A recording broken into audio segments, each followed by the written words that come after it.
Ay, mga kasama sa hanap buhay, mga idol, mga viewer, i-update ko po kayo dito sa tindahan ng kambing dito sa Padre Garcia, Batangas yan. Makikita naman ho ninyo. Ito ay puro native ho ito.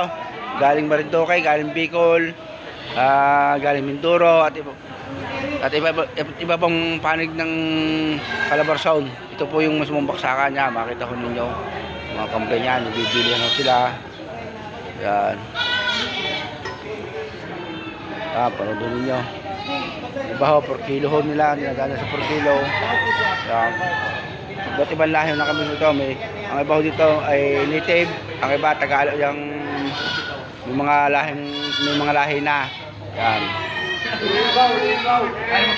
So, makita ho ninyo. Yan. Uuli ko kayo, uuli ko. Yung, meron na yan. Arag, tulong na rin. Bibilihan sila yan. Makita ko ninyo. Katulad doon na rin, kinakarga ko rin, 30 daw ho rin, 30. Saan ang dala niya kuya? Saan po ko slaughter? Ang dami oh. Makita ninyo. Ang lakas ang bitahan ho dito ng mga hayop, dito sa Padre Garcia. Makita ninyo. Yan. Jay, uli ko kayo dito, mga kambing.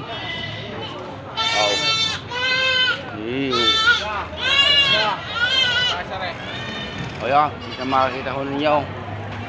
Yan. Nandito ko sa karsada, yan ang papasok. Bintahan ng kambing. Yan. Mga nakatali ko sa mga tricycle eh. Ang mga nagbibinta. Tuwa naman na. Yan, tingnan ninyo. Yan. Tingnan makikita ko ninyo. Bintahan dito ng kambing. Kadaming kambing.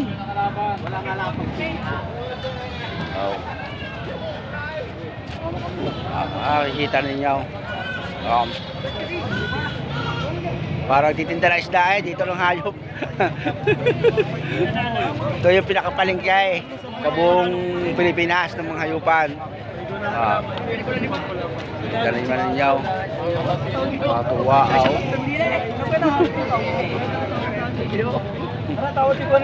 Ang baho dito, nagbabayensin. Ang babili nila sa bukid, binili din dito. Tapos ipagbibili nila, yung ba naman ho, pagkahawak lang ng talay. Yung kampingan.